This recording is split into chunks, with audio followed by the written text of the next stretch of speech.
church is a lot more than a sermon.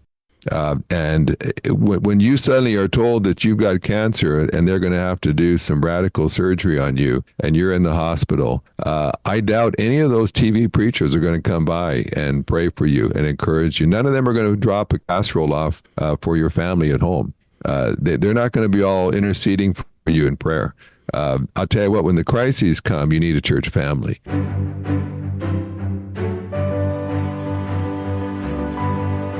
This is The Calling, a Family Life original podcast with Steve Smith that features conversations with pastors talking about the challenges they face in their personal and professional lives as they minister to others and share the gospel. Our guest for episode 20 is Dr. Richard Blackaby, president of Blackaby Ministries International.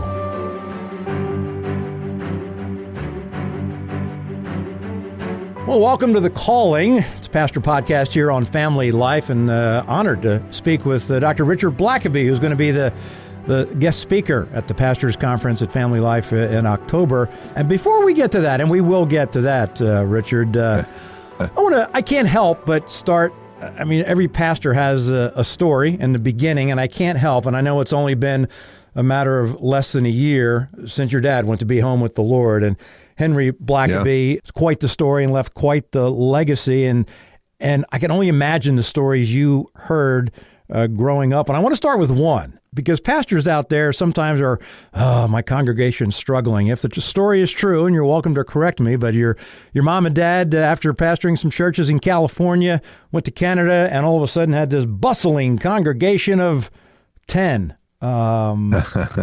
What do you remember about stories about that, and what did you learn about what your mom and dad went through and how God worked in that situation? Yeah, well, I was 8 years old when we moved, and so I had memories. I'd been actually baptized in a church in southern Los Angeles, and it was a vibrant, growing church. I was 8 years old. I could tell just every Sunday the excitement. The altar calls were always responsive. Lives were being changed. There was excitement. And then all of a sudden we're having a family meeting, and my parents are telling me and my brothers that there's a church about to die in a place I'd never heard of before, in Saskatoon, Saskatchewan. It's hard to say that when you're 8. And they just felt like God was wanting us to go. And so, I'd never been there before. I didn't really know what we're getting into, but it was obvious we're going. And when we pull in, it's a rundown building in desperate need of repair. There's only 10 people left. They'd actually had a for sale sign out trying to sell the building and just disband the whole church until they heard about my dad and thought they'd give it one last chance. And it was in springtime in Canada. It's great once all the snow's melted, but when it is melting, it's dirty. There's no greenery out yet. It was just a dismal time, really, to be arriving there to this rundown place. And as an 8-year-old, I'm just thinking, what are my parents doing? Why are we here? We had a good church. We had a good thing going. Why are we coming to this place? And but I learned in that process from my parents that when God calls, you go. You don't argue. You don't wrestle with it. You don't make promises to do it later. You get your feet in motion and get going. And my parents just modeled that for me over and over again. Pretty well every assignment my dad ever went to was always a step down in the world's eyes. It was usually to a smaller place, and he'd get somewhere and he'd build it up and grow it till it had never been better, and then he'd be led to leave that good place now and go to another hard place. And ultimately, me and my brothers and my sister, we all ended up doing a similar thing. We all went to churches, ministries. Every ministry I've ever gone to was down on the mat and about to go out on the count when I arrived. And my dad had always just kind of taught us and said, don't look for easy places. Everybody wants to serve in an easy place.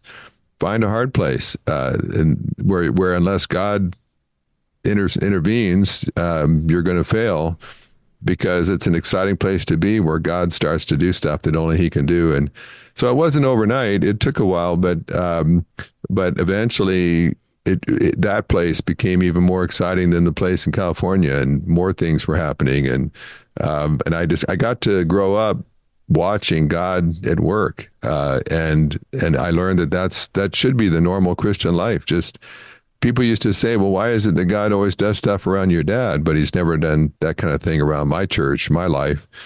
And I would say, well, there's nothing special about my dad except that he expects God to do that. And so God does. My dad looks for it. And so sure enough, he finds it.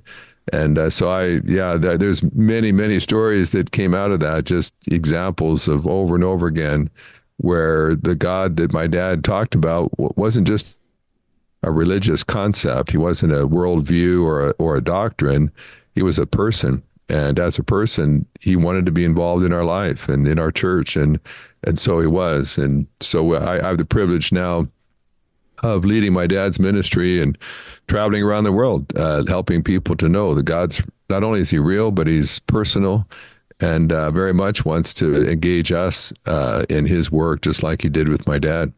Yeah, let's talk about Blackaby Ministries International. I got a little nervous when the initials were BMI and you're a doctor. I was waiting for body mass index, and I'm glad you're not measuring. I don't like going there. No, I don't like going there either. So tell us about specifically. You do so many things, and I know it's going to be hard to summarize. But Blackaby Ministries International. What is your purpose there? What is your goal? What do you do on a daily, weekly, monthly, yearly basis? Well, our line is helping people to experience God. And so do that certainly by a lot of speaking. I travel around the world speaking at various conferences and churches. We do a lot of writing.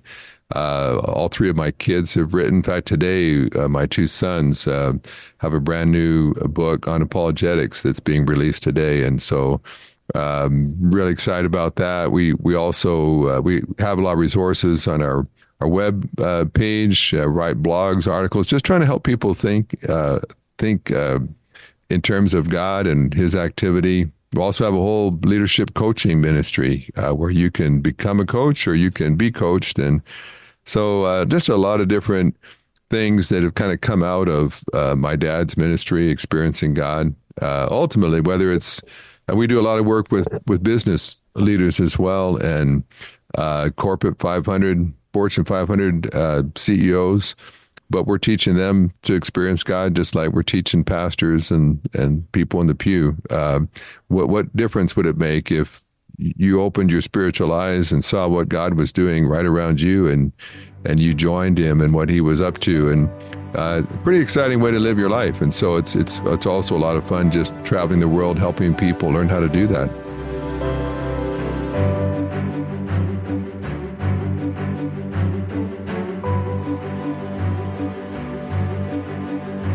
You talk about experiencing things, and we've already talked some of your background and even your family now, your kids. But there's so many pastors I talked to over the last several years who have come from not the kind of background that you and your family came from, a blessed background. They came from like a, there's pastors I've talked to that said, "Oh man, I was in high school, I was in college, I was like the worst person." And so when they come to talk to you, was it a challenge at first to say, well, I haven't experienced that kind of background, and what have you learned during that process over the years? Because a lot of people come to God at a later part of their life and didn't have the blessing of a mom and dad who brought them up in the Word of God. Yeah, and I tell you that nobody knows better than I do just how fortunate I am that I had that heritage passed on to me. It's certainly nothing that I deserved, that I earned. It was just a gift. But I would also say that I'll tell you what, I learned even with my dad was probably the greatest man of God I've ever known. And so, that's what a blessing to grow up around someone like that. But just because he was a great man of God didn't mean I was going to be one. What I discovered is I had to make a whole bunch of decisions, personally, choices I had to make, or else I could have the greatest man of God on the planet as my father, and I could still grow up to be a reprobate. I had to make decisions, and I got to see some things modeled for me that were great. But I've grown up in a pastor's home. I've been a pastor. I work with pastors all the time. And I have yet to find a person, including my dad, that did not grow up with some baggage. We all have baggage. We all have stuff. And what I've found is the pastors that tend to do the best are the ones that most ruthlessly and persistently address their stuff. The pastors who end up falling into immorality and all kinds of disasters, typically they're the ones who never were willing to face the stuff in their life. And so, some folks are going to come out of their childhood with more stuff to deal with than others. But boy, I had stuff. I had some deep insecurities. I had some hurts. I had some fears. And if I had not let God help me deal with those, I certainly wouldn't be doing what I'm doing today.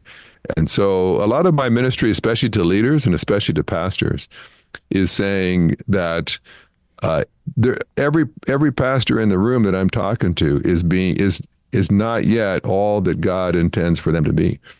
There's always something in our life that's holding us back, whether it's a lie that we believed, whether it's a hurt that we've held on to, whether it's a sin that we're not willing to let go of. Maybe it's a blind spot that we've never really acknowledged before.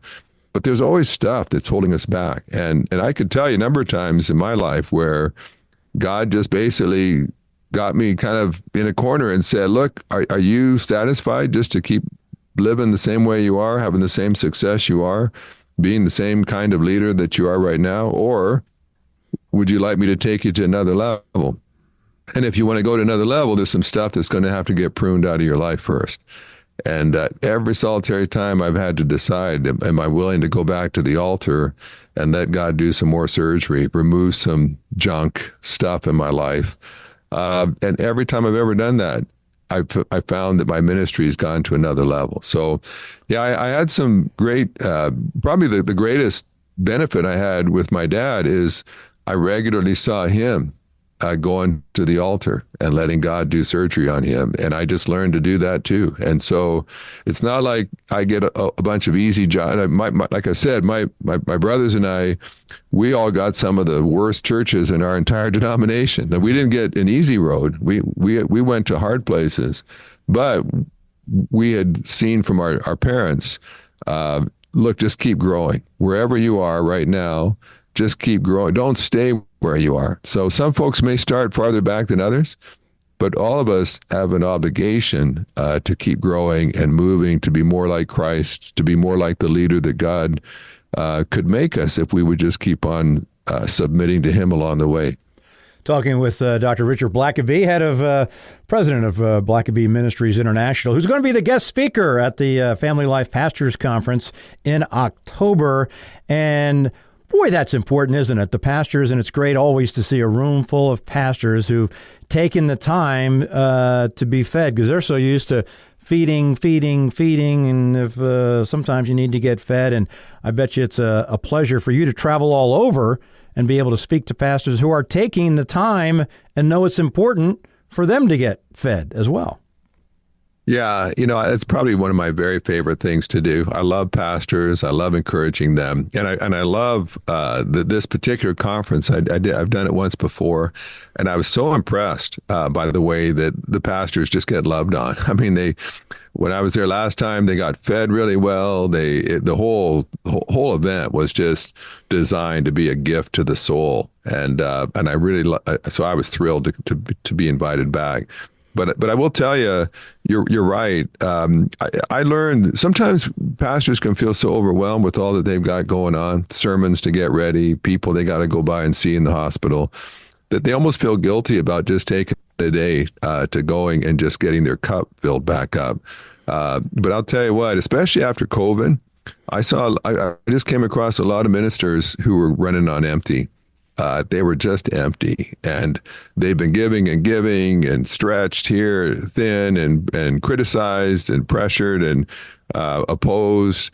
And at a certain point, you've got nothing left. And that's why pastors are particularly susceptible to burnout, because it's not that their calling is just hard. It's just that they get empty and they get demoralized. They've got nothing left. And so I learned early on that the greatest single thing I can probably do for my people is to keep my cup full. And one of the things, I may talk about this when I'm there, but I watched my dad. The way I described my dad's ministry was he ministered out of the overflow of his own walk with God. His cup was so full that if you just hung around my dad and just kind of listened to what he was talking about, I'd get around him and just say, "Dad, what did God say to you in your quiet time this morning?" And I could get a whole sermon series out of the notes I took just on his morning quiet time, because he was living out of the overflow. It was always fresh. If you said, what's God put on your heart, he'd tell you what God said to him that morning. He didn't have to think back 5-10 years ago. It was that morning. And so, I always just encourage pastors, you're not, if you think you're too busy to fill your cup back up, then you're in danger. And you're in danger of becoming empty, of having nothing fresh and new to give to your people. And so, there's lots of time right now to mark this event on your calendar, and then just protect it. Just schedule around it, keep it open, and try to do that on a regular basis. Even if you can, once a quarter, even once a month, get away for half a day, get with some other pastors to pray, get to a conference that you can get to, but find ways to keep taking in and not just giving out all the time.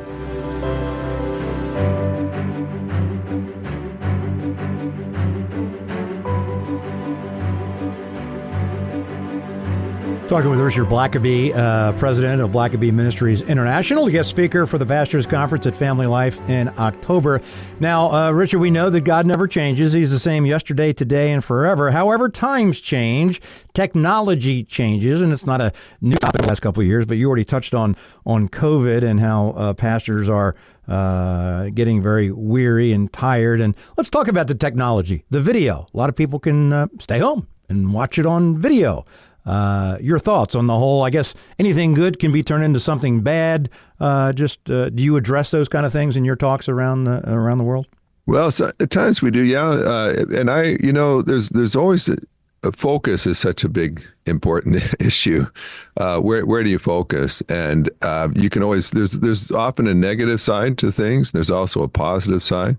And so I think, like the Apostle Paul, I suspect Paul would probably have been using social media and posting all kinds of thoughts and insights to helping God's people. But I've said to folks, because there are some that left the church during COVID and they've never come back. And I've had people sometimes push back on me so I'll post something on social media about the importance of the local church. And I've had people angrily tell me that they don't need to go to church, that they've got these 3 preachers they listen to on TV each week, and that's all that they need. And I just feel like there is a role for media and technology, but it cannot replace a flesh and blood family. When I'm traveling, I'm happy to FaceTime with my grandkids or my wife, but that FaceTime will never take the place of being in the room with them. and we need family more than we ever have. People are more isolated. Loneliness is at an epidemic proportion right now across America. And I've said to folks, listen, if church was just about getting a sermon each week, then you could probably do that online. But church is a lot more than a sermon. When you suddenly are told that you've got cancer and they're going to have to do some radical surgery on you and you're in the hospital, I doubt any of those TV preachers are going to come by and pray for you and encourage you. None of them are going to drop a casserole off for your family at home. They're not going to be all interceding for you in prayer. I'll tell you what, when the crises come, you need a church family. And church is a whole lot more than just delivering a 30-minute sermon each week. And so, technology is great. If you can't be at church one week, just like me, if I've got to be on the road, I'm happy to FaceTime with my wife. But hey, I'm not going to let that become all that we do. There's a whole lot more to relationship than just getting a message. And so I think that churches have to be careful. And the way I would use technology, certainly to get some messaging out, but I would never design it so that it became just a complete substitute for an intimate church family relationship where you're in contact with each other and walking together with each other.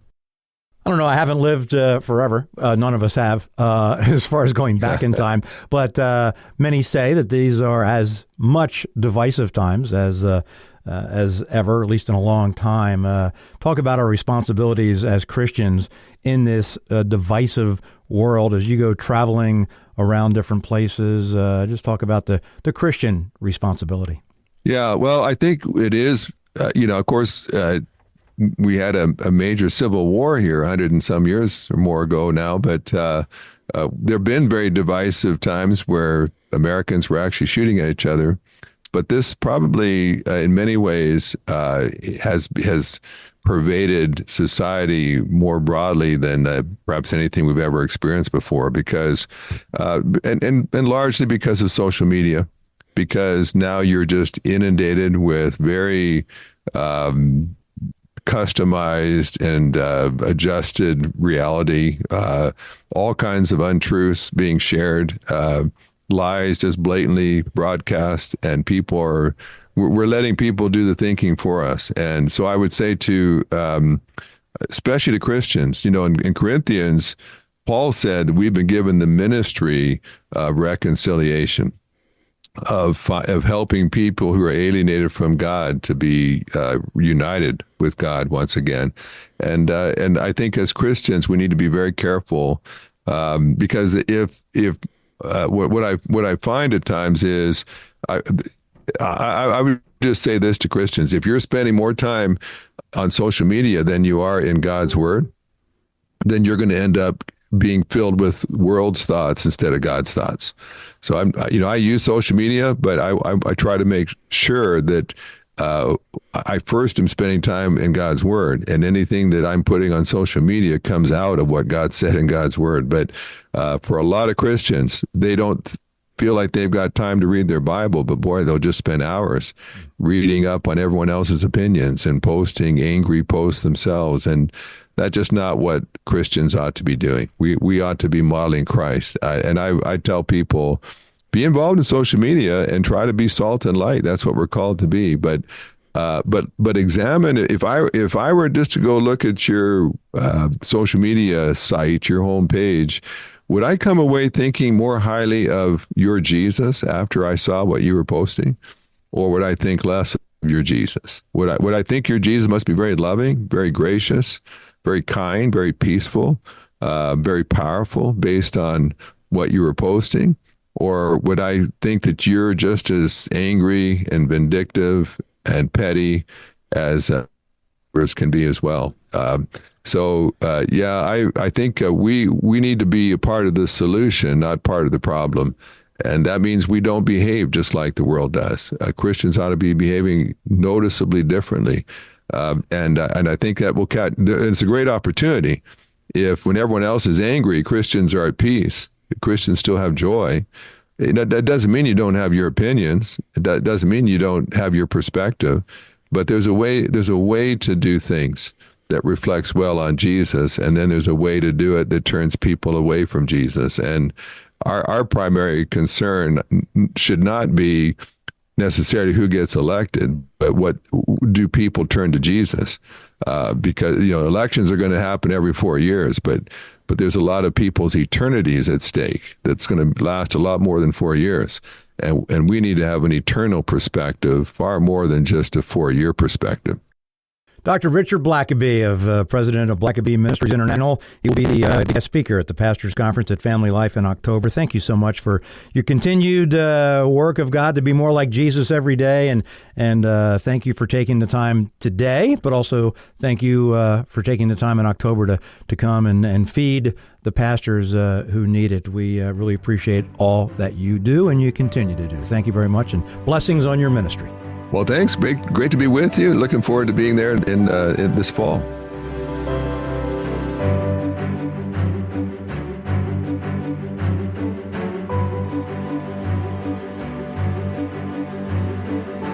You've been listening to episode 20 of The Calling, a Family Life original podcast. If you've been encouraged by what you heard, be sure to share it with others. And click the subscribe button so you know when future episodes are available. Family Life's original podcasts such as The Parable Podcast, Therese Talk, If That Makes Sense, 10 Minutes With, and the Rise Up Podcast can be found at Apple Podcasts, Spotify, or FamilyLife.org.